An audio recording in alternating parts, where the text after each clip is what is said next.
I want to bring now, though, and we're joined exclusively by her, renowned forensic psychologist, Dr. Katherine Ramsland.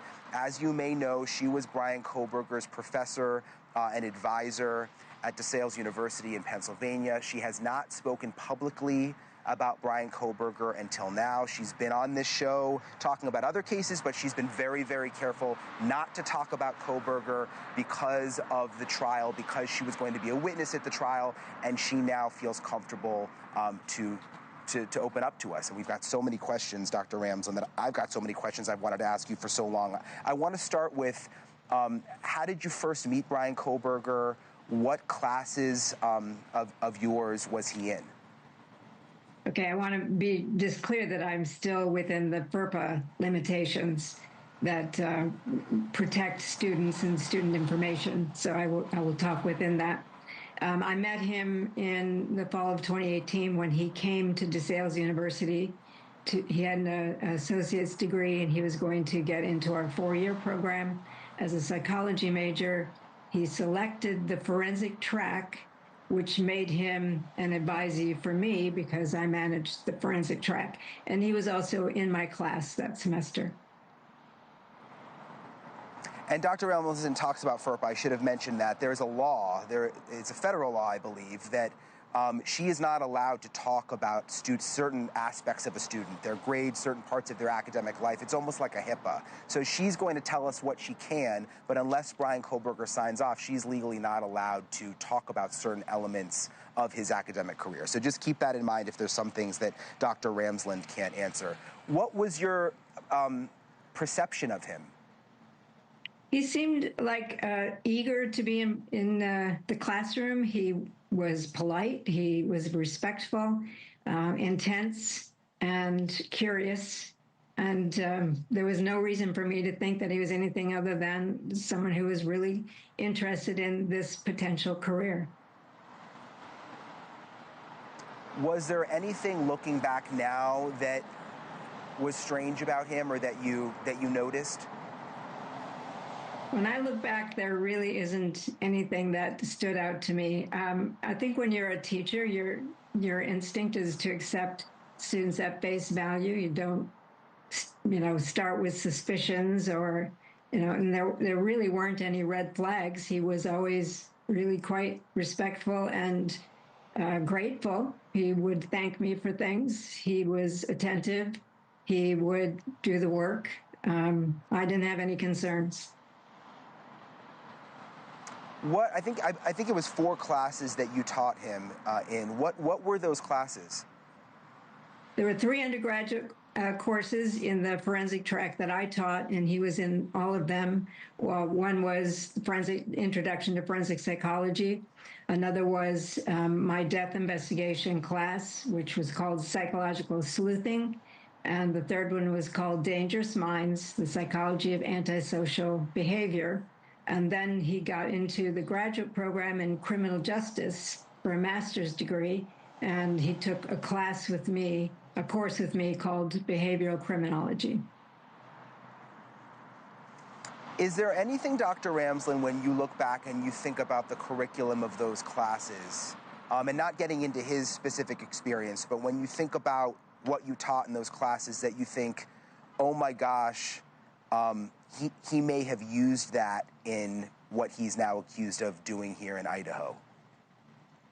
Well, the antisocial behavior course involves serial killers and mass murderers, and we do a lot of case analysis.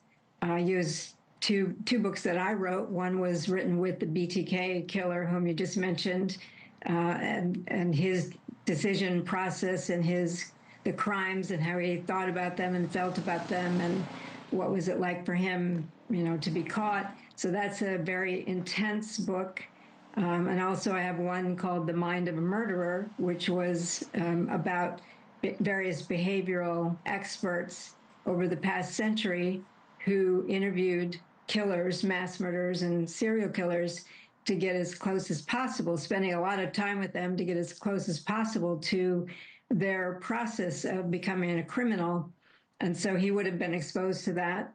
I think some of now looking back, I would look at maybe some of the things that interested him as being, something that gives me pause. But we always have to think about, we all know, everyone in this field, forensic psychology and criminology, know that we could have students who might become offenders. But we also know that the vast majority of our students will not, and will instead go into a field like law enforcement, FBI, Secret Service, that make the world better, that protect us. So we know that there's always a risk that we're attracting somebody who wants to do something terrible. Hoping we won't ever have that, but in my case, I did. Can you say, Dr. Ramsland, what it was looking back now that sort of raises your eyebrows specifically in terms of things in the class? I think just the idea of wanting to study offenders and what their thought process was, how they felt about their crimes, wanting to study that, and then finding out that this is a person who then is now saying he's guilty of doing these things. I have to look at the framework of what I taught and wonder, did I inspire him in some way? Did I, but I can't second guess that, because I may have inspired somebody else to become an FBI agent. And that's, unfortunately, in this field, that's what we live with.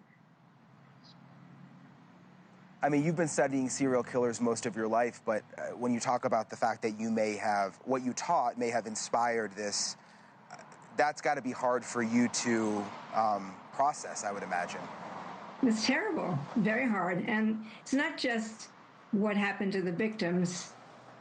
I really thought Bryan Kohberger was a promising student who really could have made a mark in this career in a very positive way. I thought that. So disappointed, angry, and very shocked that this is who he turned out to be, and horrified for the victims and their families. Just horrified. I mean, I worked with Dennis Rader closely for 5 years. I met the victims' families.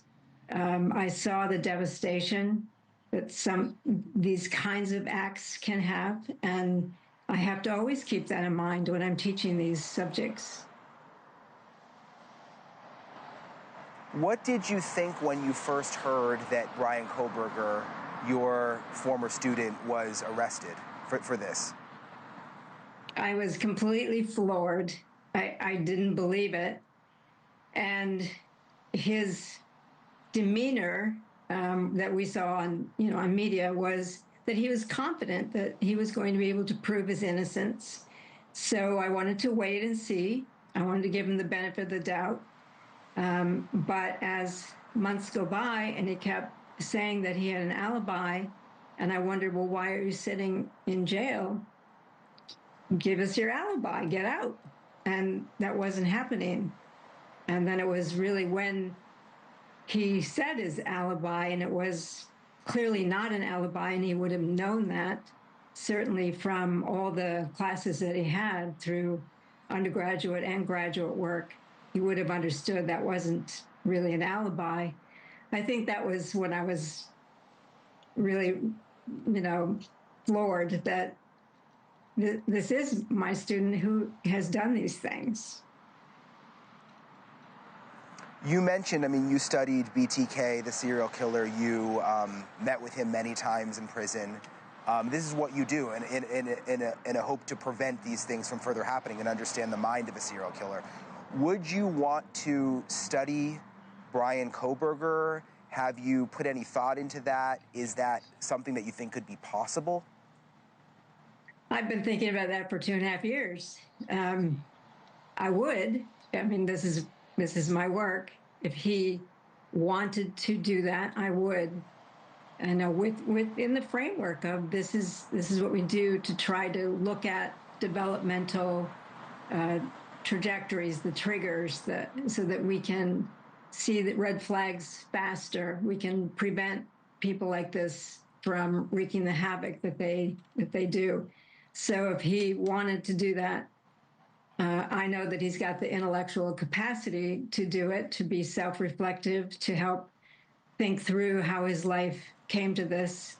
And so I would definitely do it if he were willing. And it would be hard. But I think because I have so much material from him, I have questions for him that I think nobody else but me could ask. And just my last question, Dr. Ramsland, I mean, you are the person that I think of who, if anyone could see through someone and see that they have a secret side, I would think it would be you, because this has been your life's work and trying to figure that out. And in a sense, it almost feels like Bryan Kohberger even had you fooled. Well, I study the ones who are really good at it because I want to truly try to understand what can we see in the constellation of behaviors that will tip us off earlier, because people who are really good at passing as normal and keeping their dark side hidden can fool people, can fool all the experts for a long period of time. I think anybody in my field will tell you they can be duped by a really skillful predatory type of person. So, you know, I'm not going to say I'm the person who can spot this. I can see things like if you have a rigid personality and you're threatening, you know, those are red flags that are very clear. Or you have a mental instability and you're drawing, you know, violent images. These are things we can see and we can anticipate. But if somebody's presenting themselves as a completely normal human being engaged in life the way, you know, that according to our expectations, it's really hard to see through that. And as a teacher, I am not initially suspicious that students are there for the wrong reasons. And so I think some of us have what I would call a cognitive disadvantage, because we are giving the benefit of the doubt to students. And I think that's certainly what happened. That's why I would want to work with him and study him, because I want to understand how he was able to completely fool me. Well, it'll be interesting to see as this moves along if that indeed ends up happening. Dr. Ramsland, appreciate you coming on tonight and sharing this insight into your former student. Thank you so much. Thank you.